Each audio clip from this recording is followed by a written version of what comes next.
The piece of paper was wrinkled, stained with what looked like grape juice, and smelled faintly of cheap wax crayons and fear. It was exactly 20:15 p.m. on a Saturday, and the sun was shining down on the annual Thunder Run charity drive at the Crestwood Community Center, like it was trying to bleach the world clean.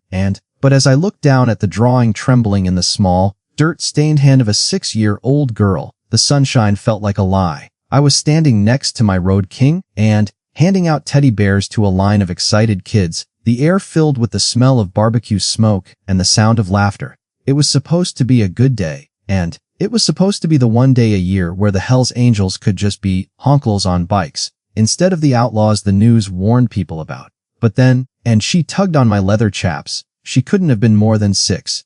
Her hair was matted on one side, and she was wearing a pink dress that was 2 sizes too small and gray with old dirt. She didn't ask for a bear. She didn't ask for a ride, and she just held up a piece of folded construction paper, her eyes wide and dark, staring at me with a terrifying intensity that silenced the noise of the crowd in my head. And I took the paper, my heavy, gloved fingers feeling clumsy against the fragile sheet. I unfolded it. It wasn't a picture of a pony or a house with a sun in the corner, and it was a map, drawn in heavy, jagged black crayon strokes that had nearly torn the paper, and it showed a crude stick figure with angry red eyes standing next to a door marked with a chaotic scribble.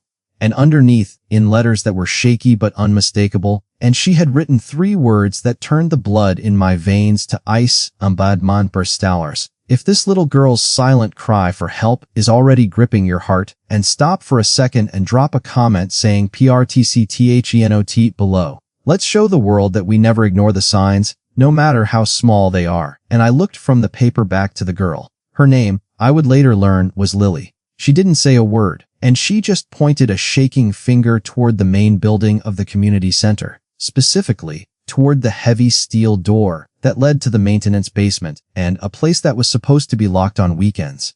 I knelt down, ignoring the pop of my knees and the heat radiating off the asphalt.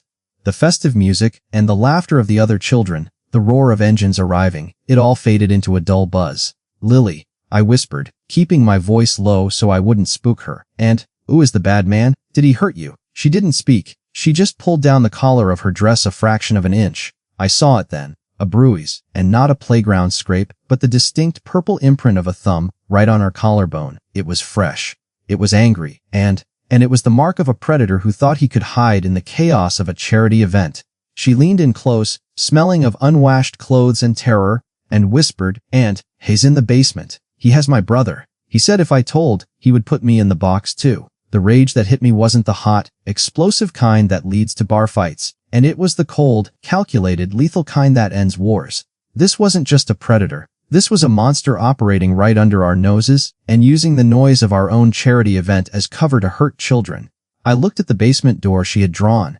It was about 50 yards away and tucked behind the dumpster alcove. It was slightly ajar. I realized then that while we were out here playing heroes with teddy bears, and a literal nightmare was unfolding just beneath our feet. I didn't grab my weapon, not yet. I grabbed my radio. I stood up, my shadow falling over Lily like a shield, and I looked around the parking lot where 81 other brothers were laughing, eating, and revving their engines. They didn't know it yet, but the party was over, and the war had just begun. Before we reveal the moment the music stopped and the engine started, smash that like button, hit subscribe, and comment your city name below. And let's see where our global Motor Mafia family is watching from. Ballars. I clicked the emergency override on my radio, a frequency that cuts through all the chatter. And, code black, I said, my voice grinding like stones in a mixer. I repeat, code black at the community center. We have a hostile in the basement. We have a child hostage. And I am with a victim. Kill the music. Secure the perimeter. I want every single exit sealed in 30 seconds. Nobody leaves this parking lot. And nobody. The reaction was instantaneous. 1 second it was a carnival, the next it was a military operation. The music cut out with a screech. The laughter died, and 81 heads turned toward me. Big Mac, our president, was holding a plate of food. He dropped it, and it hit the ground with a splatter that sounded like a gunshot in the sudden silence. He looked at me, saw the look on my face, and saw the terrified girl clinging to my leg. He didn't ask questions. He signaled the enforcers. The transformation of the club was terrifyingly beautiful, and men who had been smiling seconds ago were now donning their heavy cuts, their faces hardening into masks of pure violence. Bikes were fired up, not to leave, but to form a barricade. Within moments, the 82 of us had shifted from charity workers to a siege unit. I looked down at Lily. "You did good, kid," I told her, and my voice trembling with suppressed fury. "You drew the map. Now we're going to bury the treasure." I handed her to Doc, our medic, and who immediately moved her behind the wall of bikes. Then, I walked toward Big Mac, the drawing still clutched in my hand. I showed him the crayon stick figure, and I showed him the words, "BAD man har." Mac looked at the basement door, then back at the 81 men waiting for his command. His eyes went dark, devoid of any mercy. "And 82 of us," Mac rumbled, his voice low enough to vibrate the ground, "and one of him. Let's go say hello." We didn't run to the building. We marched, and the sound of 82 pairs of heavy combat boots hitting the pavement in unison sounded like the approach of a storm front.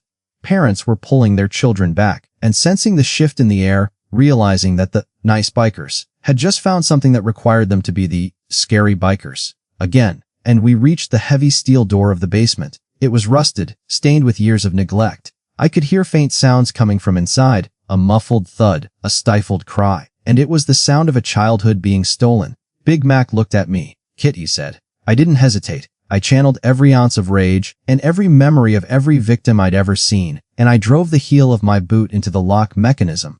The door didn't just open, it exploded inward, and screaming on its hinges as it slammed against the concrete wall. The darkness of the basement yawned before us, smelling of mold, damp earth, and evil. And we didn't wait for eyes to adjust. We poured into the breach like a flood of black leather and vengeance. And virus. If your heart is racing right now, and you want to see what we found in the dark, hit that like button and comment "No Mercy" while below. And we need to show every predator that there is no hole deep enough to hide from the angels the thousand. And the steel door slammed against the concrete wall with a violence that shook the dust from the ceiling rafters, echoing like a gunshot in the subterranean dark. And we poured into the breach, not as individual men, but as a single, unstoppable wave of black leather and righteous fury. The transition from the bright and barbecue-scented air of the parking lot to the stagnant, rotting atmosphere of that basement was enough to make you gag. It smelled of wet cardboard, chemical cleaner, and the sharp, metallic tang of old copper pipes, but underneath it all was mistakable, primal scent of terror. The basement was a labyrinth of piled-up chairs and rusted boiler equipment and shadows that seemed to cling to the walls like oil. A single, naked bulb swung from a wire in the center of the room, casting jagged and dancing shadows that made the whole place look like the inside of a fever dream.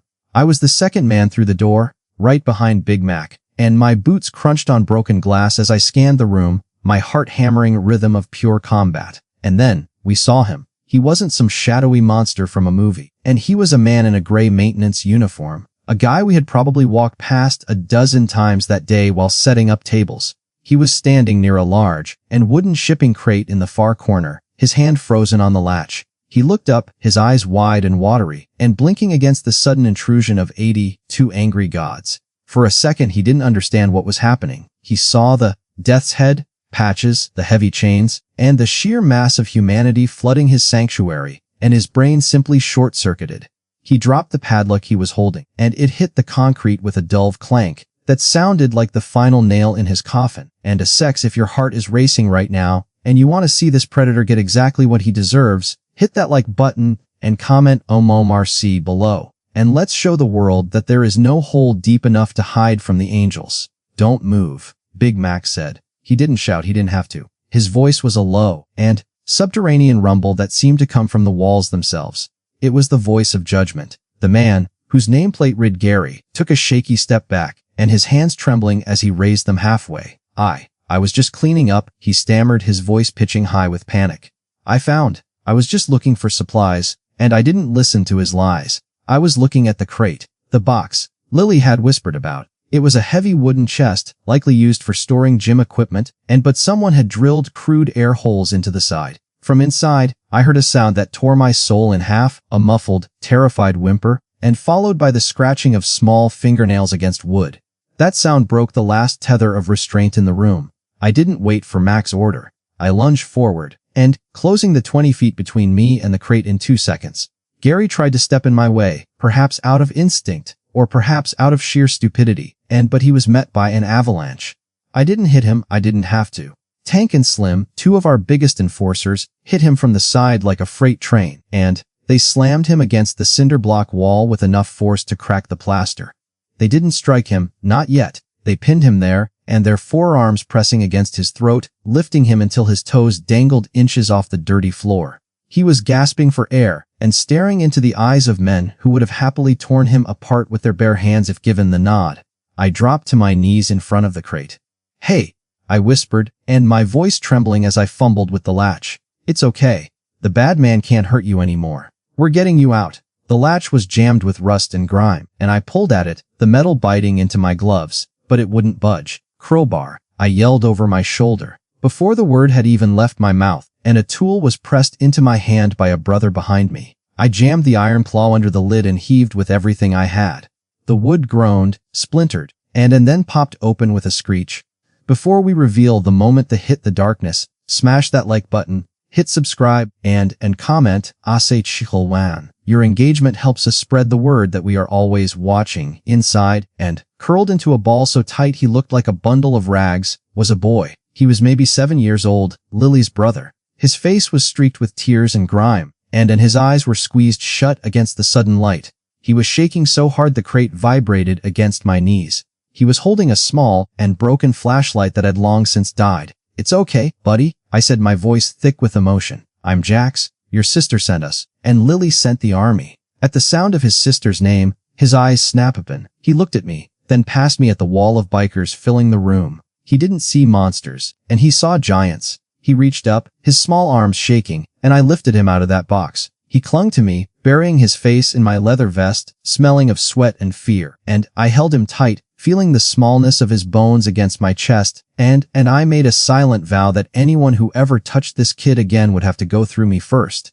The room was silent now, and save for the boy's ragged breathing and the gurgling, choked sounds coming from Gary against the wall, Big Mac walked over to the predator, and he stood inches from Gary's face, staring deep into the eyes of a man who preyed on the weak.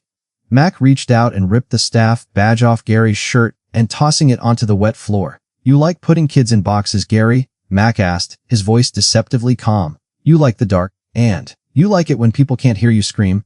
Gary tried to shake his head, tears streaming down his face now, realizing that his life as he knew it was over. "And, please," he wheezed, "please, I didn't mean to." "We aren't the police, Gary," Mac whispered, leaning in close. "The police have rules. They have paperwork, and we have memories. We remember every time a kid cried and nobody came. Today we came." Mac turned to the brothers. "Take the boy outside, give him to Doc, and make sure he sees the sun." He paused, looking back at Gary. "The rest of us, we have a few minutes before the cops get here, and let's help Gary understand what it feels like to be trapped." I carried the boy toward the door, shielding his eyes from the sight of the man against the wall. And as I stepped out of the basement and back into the blinding afternoon sun, the contrast was physical. The fresh air hit my lungs like a shock, and 81 men were still inside or guarding the door, but the few of us who emerged were met by silence. The music had stopped, the parents were watching, and Lily was standing by the medic tent, clutching a teddy bear. When she saw me walk out with her brother in my arms, she screamed, a sound of pure, unadulterated relief, and ran toward us. I set the boy down, and the two of them collided in a hug that brought tears to the eyes of grown men in biker cuts. And if this reunion is hitting you in the feels, hit that like button and comment and SROD. Let's show the world that family is worth fighting for. But back in the basement, the justice was just beginning. We didn't kill him. That would be too easy, and it would put the club in a hole we couldn't climb out of. But we made sure that when the police arrived, Gary would be very, very happy to see them. We made sure that he understood the hierarchy of power in this town, and we crowded him. We let the darkness of that basement become his entire world. 82 men standing in a circle, breathing down his neck, and letting the weight of his own sins crush him. By the time the sirens wailed in the distance, Gary wasn't a predator anymore. He was a trembling and broken mess who would beg the officers for handcuffs just to get away from the angels. We had cleared the dungeon. We had saved the prince, but as the flashing lights of the police cruisers turned into the parking lot, we knew the war wasn't over, and we had to make sure the system didn't fail these kids like it had failed so many others. We formed a line between the police and the kids, not to stop them, but to manage the transition. We were the guardians now, and we weren't going anywhere until we knew these kids were safe forever. And the wail of sirens in the distance grew from a faint whine to a deafening scream, cutting through the heavy afternoon air like a knife. In any other situation, and the sound of 6 police cruisers converging on a location would be the signal for a motorcycle club to scatter or lock down. But today, nobody moved, and 82 Hells Angels stood in the parking lot of the Crestwood Community Center, forming a jagged and immovable line of black leather and denim between the basement door and the rest of the world. We weren't hiding. We were waiting. I stood at the front of the formation, and Lily's brother, whose name we learned was Faint, shaking Sam, still gripping my hand like it was the only solid thing in the universe. Lily was clinging to my leg, and her face buried in my chaps, refusing to look at the flashing blue and red lights that were now bouncing off the chrome of our bikes. The first cruiser skidded to a halt, and followed by 5 others. Doors flew open, and officers spilled out, hands on their holsters, and shouting commands that were swallowed by the sheer visual weight of our presence. They saw the death's head patches, and they saw the grim faces of men who had just looked into the abyss, and for a moment they thought either we were the threat. "Everybody back up," the lead sergeant yelled, and his voice cracking with adrenaline. "Hands where I can see them. We have reports of a disturbance." Big Mac stepped forward, breaking the line. He walked slowly, and his hands held out to his sides, not in surrender, but in a gesture of calm command. He looked like a general meeting a skirmish line. "The disturbance is handled, and Sergeant," Mac rumbled, his voice carrying over the sirens, "we have 2 miners secured, and we have a package for you coming up the stairs right now." As if on cue, and the heavy steel door of the basement banged open. Tank and Slim emerged, dragging Gary between them. The Predator wasn't walking, his legs had turned to jelly, and he was weeping, a stream of snot and tears running down his face, his maintenance uniform stained with the filth of the floor he had been pinned to. When he saw the police, and he didn't run away from them, he practically threw himself toward them. He screamed, "Arrest me! Please, just get me away from them, and take me to jail." It was a pathetic sight. A man who had terrified children for months was now begging for handcuffs just to escape the judgment of the Brotherhood. And as as if seeing a predator beg for the police makes you believe in street justice, and smash that like button and comment, TCHOT nuller ETYDSERVD let that world that the angels protect the innocent. Parchers, the officers paused, and, their training clashing with the reality in front of them. They looked at the sobbing man, then at the silent, stone-faced bikers, and then at the 2 terrified children clinging to me. The equation finally clicked. The sergeant signaled his men to lower their weapons. 2 officers moved in, and cuffing Gary roughly and shoving him into the back of a cruiser. He went willingly, curling into a ball on the back seat, and hiding his face from the 82 pairs of eyes that were burning holes into his soul. The sergeant walked up to Big Mac, and his demeanor shifting from aggression to a wary respect. "We got a call about a hostage," he said, keeping his voice low. "You guys find him?" Mac nodded toward me, and, "We found him in a crate, Sergeant. A box with air holes drilled in it. If we hadn't been here for the charity run, and nobody would have found him until it was too late." The color drained from the sergeant's face. He looked at Sam, then at the basement door, and gave a slow, solemn nod, and, "We'll take it from here, Mac. You guys, you did good today." But the Guardian line didn't break just because the cuffs were on, and the arrival of Child Protective Services was the next hurdle. A station wagon pulled up, and 2 social workers stepped out, clipboards in hand, and looking overwhelmed by the sea of bikers. They tried to approach Lily and Sam, speaking in soft and bureaucratic tones about processing and temporary shelters. Lily screamed. She tightened her grip on my leg, screaming that she didn't want to go with the strangers, and that she wanted to stay with the big man. It broke my heart. The system that was supposed to help them was just another source of fear. I looked at the social worker, and a young woman who looked terrified of me. "They aren't going anywhere until they calm down," I told her, my voice firm. "We aren't leaving them. We're riding with them. And Ras, if you believe that children should feel safe above all else, hit that like button and comment PirateCTTCHS. Your support helps us tell these stories." And the negotiation was short. We compromised. The social workers would take the kids to the hospital for a checkup, but we, the Motor Mafia, would provide the escort. And we weren't going to let that ambulance or the social worker's car out of our sight. As we loaded the kids into the back of the medical transport, and the crowd in the parking lot, the parents, the charity attendees, the neighbors who had gathered, began to clap. It started as a ripple and turned into a wave, and these people, who usually crossed the street to avoid us, were cheering. They saw past the leather and the ink. They saw the fathers, the uncles, the protectors. And Lily looked out the back window of the ambulance, tears still on her cheeks, and waved at me. I waved back, swallowing the lump in my throat. We mounted up, and 80, 2 bikes fired to life, a thunderous salute to the bravery of little girl who drew a map. We flanked the ambulance, 4 bikes on each side, and the rest trailing behind in a massive column of steel. We shut down the main highway. We ran every red light. The police didn't stop us, and they blocked the intersections for us. For that 10-mile ride to the hospital, the Hells Angels and the police were on the same side, and united by the horror of what we had found and the relief of what we had saved. When we arrived at the hospital, we didn't just drop them off. We took over the waiting room, and 82 bikers filled the chairs, the hallways, and the coffee shop. We weren't leaving until we knew for a fact that Lily and Sam were safe, fed, and placed in a home that wasn't a nightmare. We found out later that Gary had been working at the center for 3 years and slipping through background checks because of a clerical error in another state. The system had failed. The safety nets had holes in them. But the Brotherhood, and the Brotherhood is a wall, and walls don't have holes. As if this story is hitting you hard, and comment a burrow or oda, and share this with someone who needs to know that good men still exist.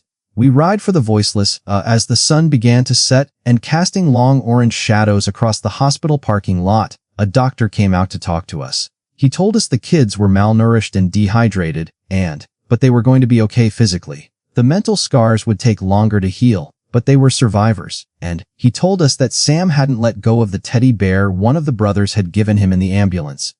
That's when it hit me. We hadn't just saved their lives, and we had given them a new baseline for what men could be. We weren't the monsters in their story anymore. We were the knights, and the community reaction in the days that followed was unlike anything we had ever seen. And the Thunder Run charity drive raised triple its goal because donations poured in from all over the state once the news broke. And people didn't care about the outlaw label anymore. And they cared that when a little girl held up a drawing that said, "Bad man here," 82 men didn't hesitate to storm a building to save her. We received letters and drawings from other kids, and thank you notes from parents who said they slept better knowing we were in town. But the only thank you that mattered was the one that came a week later. The silence in the clubhouse usually means trouble, but a week after the raid on the community center, the silence was different. It was a heavy, respectful quiet, the kind you find in a church after a long service. And I was sitting at the bar, nursing a coffee and staring at the 73 patch on the wall, a tribute to the last rescue, when the heavy steel doors creaked open. And it wasn't a prospect, and it wasn't a brother. It was the police sergeant who had arrested Gary. He walked in slowly, his hat in his hand, and looking out of place amidst the pool tables and the neon beer signs. 81 heads turned to look at him, but nobody moved. He didn't have his hand on his gun, and he walked straight up to me, pulled a folded piece of paper out of his uniform pocket, and placed it on the bar.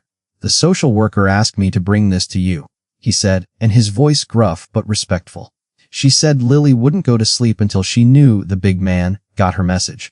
I unfolded the paper, my hands shaking just a little, and remembering the last time I held a drawing from that little girl. But this time, there was no black crayon. There were no jagged lines of anger or red eyes of terror, and it was a picture drawn in bright yellow and blue. It showed a big building with the sun shining over it, and in front of the building stood a row of black shapes that were clearly motorcycles. In the middle, she had drawn a stick figure with a long beard and a vest, and holding hands with a smaller stick figure. Underneath, in that same shaky, childish handwriting, were 2 words that hit me harder than a sledgehammer, a sledgehammer my heroes. And if this drawing is tearing you up inside, and stop what you're doing and comment Arasi R Leach. Let's show the world that the biggest hearts often beat behind the toughest exteriors. And the sergeant cleared his throat, looking around the room at the men who had technically broken the law to save a life. Jerry pled guilty this morning, he told us, and he found out that 82 bikers were planning to attend his arraignment hearing, and he decided he'd rather take the plea deal for life without parole than face you guys in a courtroom. He's going away forever. The state found an aunt for the kids, and a good woman, lives on a farm 2 counties over. She didn't know they were missing until we called. They're going home today. Big Mac stood up from the corner table and walked over and extended a hand to the sergeant. "Thanks for the update," Mac rumbled. The sergeant shook it. "No," he said. "Thank you. We missed it. You didn't, and you boys drive safe." We didn't just let them leave town quietly, though. That's not the Motor Mafia way. And when the aunt's station wagon was loaded up and ready to leave the foster center, she found her exit blocked, not by traffic, but by a parade. 82 bikes, and washed and polished to a mirror shine, were lined up on the shoulder of the highway. We weren't there to intimidate, we were there to say goodbye. And as the car drove slowly past our line, every single engine revved in a synchronized roar, a thunderous salute that shook the leaves off the trees. And I saw Lily in the back seat. She rolled down the window, clutching that saying teddy bear, and she screamed, "Uncle Jax!" I revved my throttle one last time, and, watching them disappear over the horizon, knowing that the bad man was in a cage, and the kids were going to a place where the air smelled like grass instead of fear. And this story is the ultimate proof of redemption through action. People call us outlaws. They call us a gang. But when the world turned its back on a 6-year-old girl, and we were the only ones who saw the signs, we established a permanent refund in the club's treasury that day. Now, and a percentage of every dollar we make goes into a dedicated account for Lily and Sam's education. We made a promise to that aunt if they ever need braces, books, or a bike, and she doesn't call the bank. She calls the clubhouse. We aren't just a memory in their lives, we are a permanent safety net. And we showed the community that justice isn't just about punishing the guilty, it's about rebuilding the innocent. The community impact was massive, and the community center asked us to become the official security sponsors for all their future events, and parents who used to pull their kids away from us now wave when we ride by. We turned a moment of absolute horror into a legacy of protection. But the biggest change was inside the club. We realized that our strength didn't come from how hard we could hit or how fast we could ride, and it came from how much we were willing to care. Sam and Lily gave us a gift too. They reminded us that even in a world full of monsters, the good guys still win, and as long as the good guys are willing to kick down a door. As I look at that yellow and blue drawing, now framed and hanging behind the bar in the place of honor, and I'm reminded of why we put on the vest every morning. The road is long and the world is dark, but we are the headlights. We are the storm that clears the air, and we are the Hell's Angels, and we don't need a cape to be heroes. We just need a full tank of gas and a brother beside us.